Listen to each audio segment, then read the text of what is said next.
Veni Creator Spiritus, Veni Creator Spiritus. प्रभु आप लोगों के साथ हो और आपकी आत्मा के साथ। सन्मति के अनुसार पवित्र सुसमाचार। हे प्रभु तेरी महिमा हो। 11 शिष्य गलीलिया की उस पहाड़ी के पास गए जहां यीशु ने उन्हें बुलाया था। उन्होंने यीशु को देखकर दंडवत किया, किंतु किसी किसी को संदेह भी हुआ। तब यीशु ने उनके पास आकर कहा, मुझे स्वर्ग में और पृथ्वी पर पूरा अधिकार मिला है, इसलिए तुम लोग जाकर सब राष्ट्रों को शिष्य बनाओ और उन्हें पिता, पुत्र और पवित्र आत्मा के नाम पर बपतिस्मा दो। मैंने तुम्हें जो जो आदेश दिए हैं तुम लोग उनका पालन करना उन्हें सिखलाओ, और याद रखो मैं संसार के अंत तक सदा तुम्हारे साथ हूँ। प्रभु का पवित्र सुसमाचार। हे क्रिस्त तेरी स्तुति हो। कृपया बैठिए।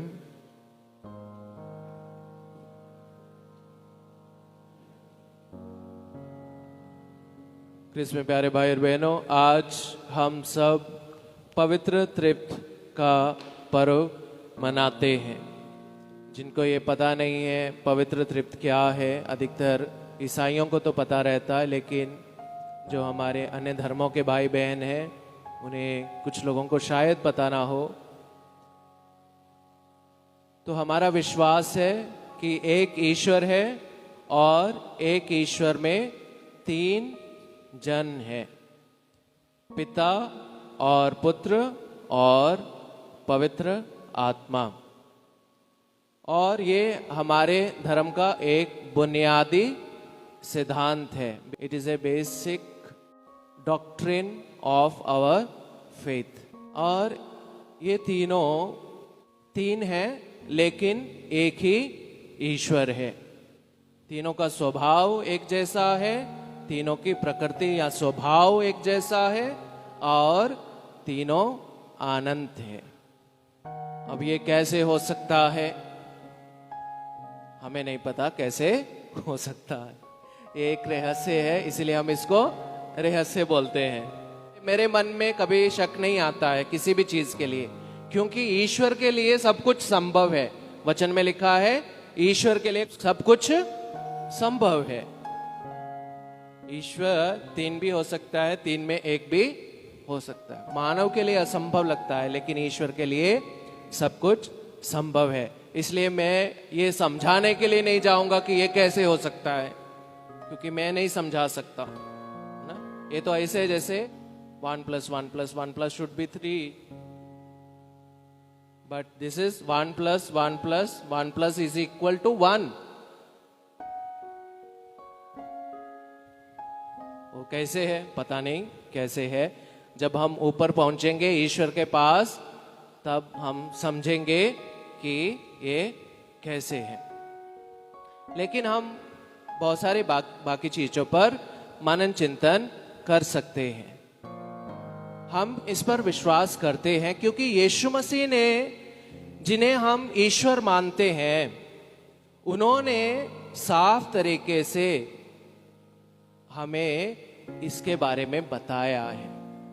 और जो सुसमाचार के लेखक हैं उन्होंने कोशिश किया है कि जैसे यीशु ने बताया उसी प्रकार से उन्होंने सुसमाचार में इसके बारे में लिखा है। और हमारे जो पूर्वज थे, जिन्हें हम फादर्स ऑफ द चर्च कहते हैं, उन्होंने इस सिद्धांत को अपने लेखों में और अपने प्रचार में लोगों को समझाने की कोशिश की है। और जो नीसिया की काउंसिल थी और कॉन्स्टेंटिनोपल की काउंसिल थी, उन्होंने इस सिद्धांत को परिभाषित करने की कोशिश की है। तो इन सब से हमें पता चलता है कि ये कोई नई बात नहीं है। और पुराने नियम में भी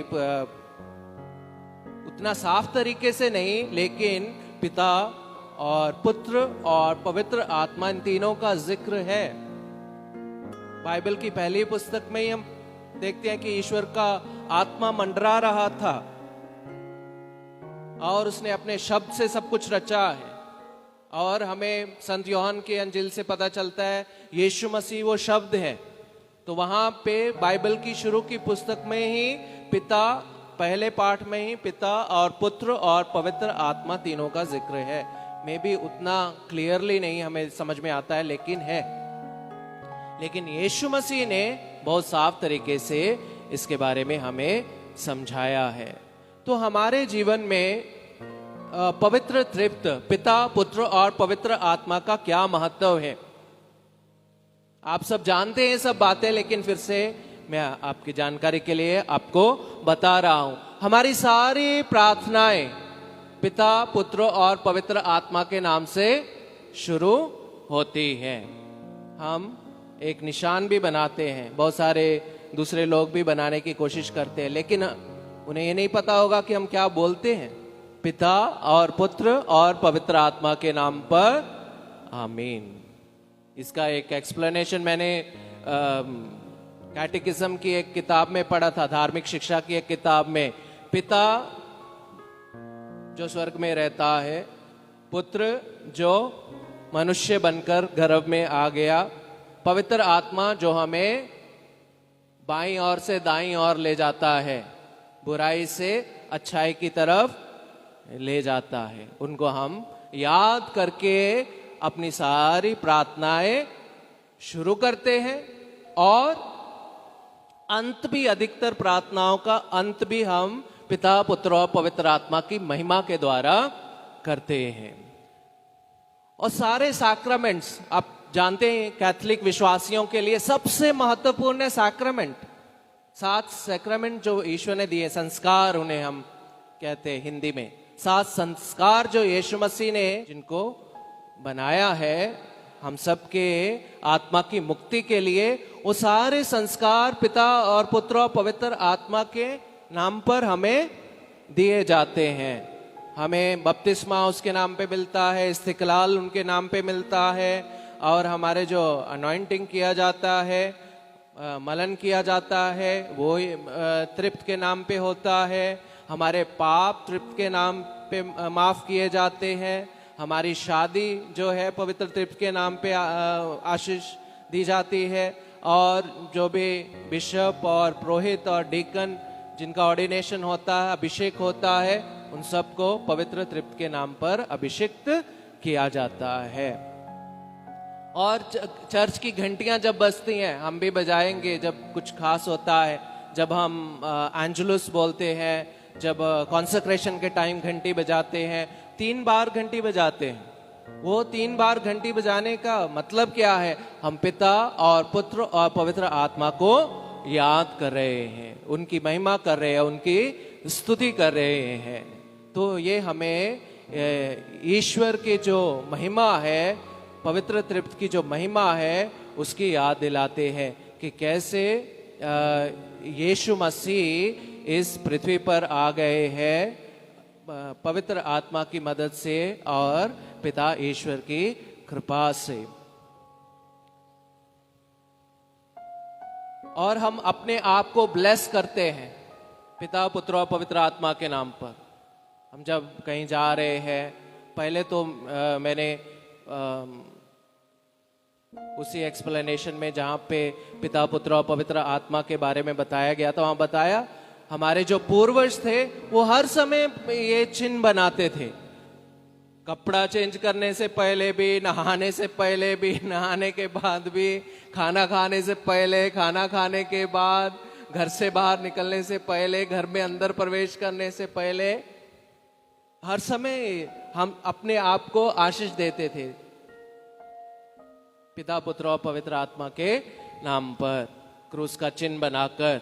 और पुरोहित जब हमें आशीष देते हैं, वो भी हमें पिता, पुत्र और पवित्र आत्मा के नाम पर आशीष देते हैं। तो इस प्रकार से ये हमारी रोजमर्रा की जिंदगी का एक हिस्सा है पवित्र तृप्त।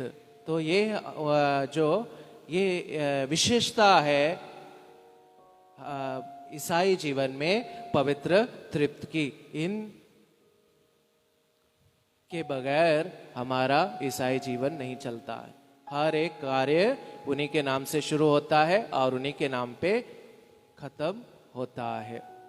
और जैसे मैंने आपको बताया, पुराने नियम में उतना प्रकट रूप से ये इस रहस्य के बारे में नहीं बताया गया है, लेकिन फिर भी जिक्र है। लेकिन नए नियम में बिल्कुल साफ तरीके से हमें कई जगह पर तीनों जो जन है उनके बारे में पता चलता है। सबसे पहले जब अनाउंसिएशन हुआ, जब गब्रियल दूत माँ मरियम के पास संदेश लेकर आया, तो उसमें हमें पता चलता है पवित्र तृप्त का।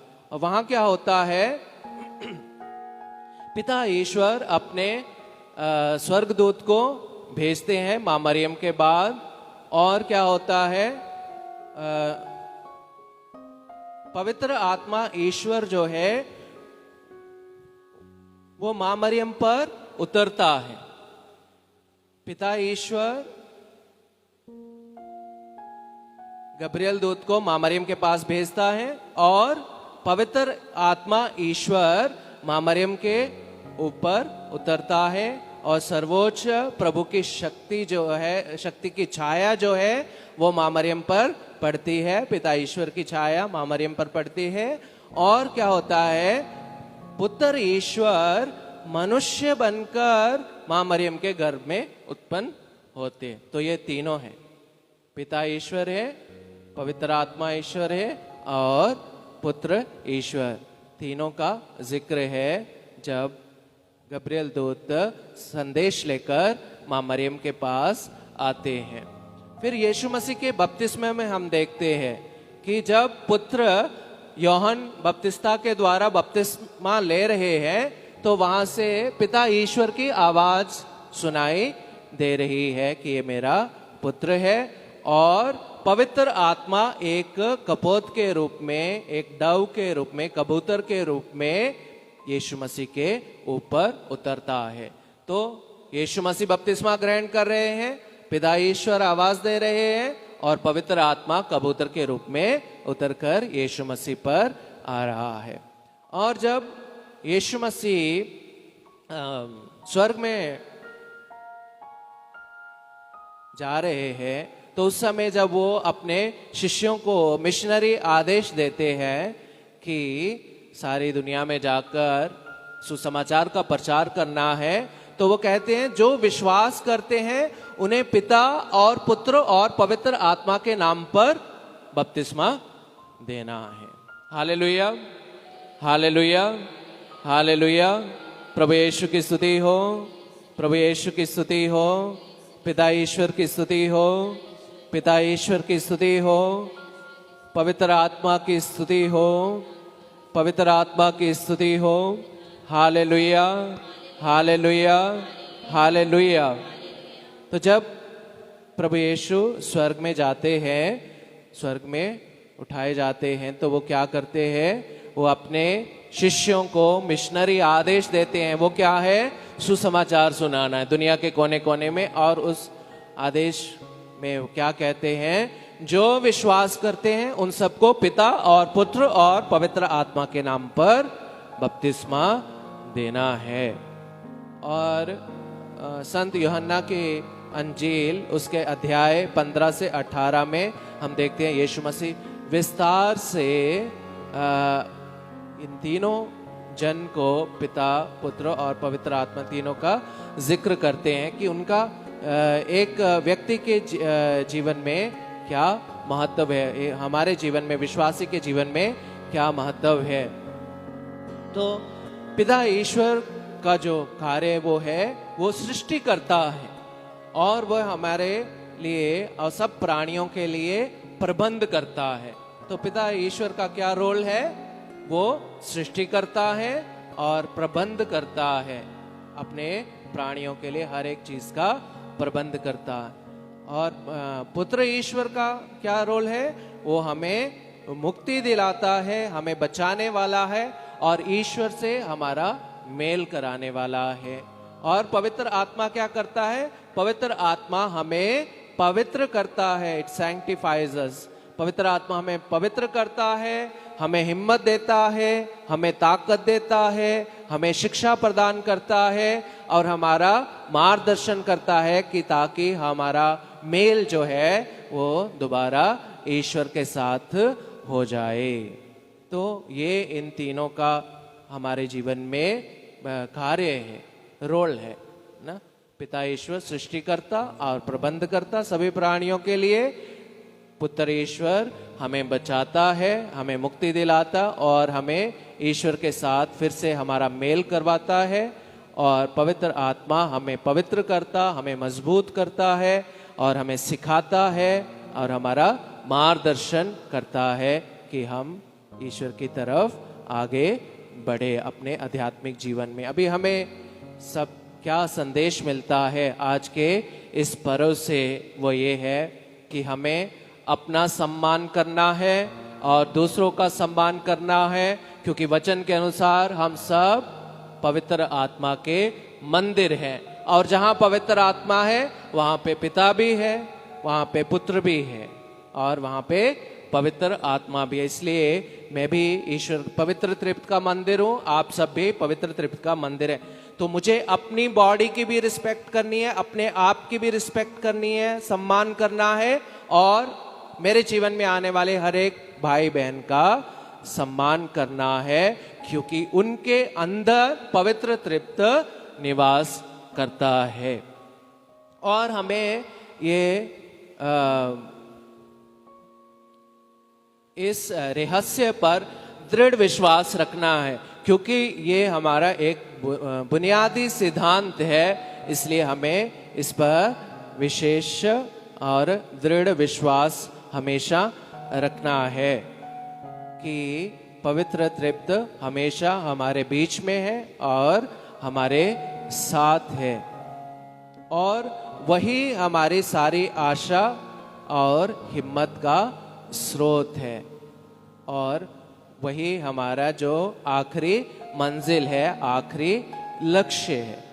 और इस जो पवित्र त्रित्व का जो रिश्ता है, उसको जैसे मैंने आपको शुरू में बताया था, वो एक प्यार और एकता का रिश्ता है। तो उस रिश्ते को हमें अपने जीवन में, अपने परिवार में, जो लोग शादीशुदा हैं, अपने परिवार में उस रिश्ते का जो उनको जोड़ने वाली चीज है, उनका प्यार और एकता जो है, वो जब हमारे परिवार में है, पति पत्नी और बच्चों में जब प्यार है और एकता है, तो मतलब ईश्वर उनके साथ है, पवित्र त्रित्व उस घर में निवास कर रहे हैं। हमारी कम्युनिटी में भी जब सुपीरियर और दूसरे लोग जो कम्युनिटी में रहते हैं, उन सब के बीच में प्यार है, एकता है, तो उसका मतलब पवित्र त्रित्व हमारे साथ है। तो हमें ये जो उनके बीच का रिश्ता है, ये अपनी फैमिली लाइफ में और कम्युनिटी लाइफ में प्रैक्टिस करना है, उसके ऊपर चलने के लिए कोशिश करना है। और समाज में हम इस रिश्ते को कैसे, पवित्र त्रित्व के जो रिश्ता है उसको कैसे हम समाज में प्रैक्टिस कर सकते हैं, वो है मैं और मेरा ईश्वर और मेरा पड़ोसी। अपने घर में जब ये रिश्ता कायम हो जाए, ट्रिनिटेरियन रिश्ता, पिता पुत्र और पवित्र आत्मा का जो रिश्ता है, जब मेरी फैमिली में कायम हो जाए, तो मुझे फैमिली से बाहर निकल के मैं, मेरा ईश्वर और मेरे भाई बहन पड़ोसी जो जरूरतमंद हैं उनका सेवा करना, उनके साथ प्यार और एकता का रिश्ता रखना, तभी हम सच में इस पवित्र त्रित्व को अपने जीवन में अनुभव कर सकते हैं और पवित्र त्रित्व को अपने जीवन का हिस्सा बना सकते हैं। आइए हम ईश्वर से प्रार्थना करें कि वो हमारे इस विश्वास को और मजबूत बनाए पवित्र त्रित्व में, और हम जो प्यार और एकता पवित्र त्रित्व में है, उसी प्यार और एकता को अपने परिवारों में और अपने समाज में कायम कर सके, स्थापित कर सके।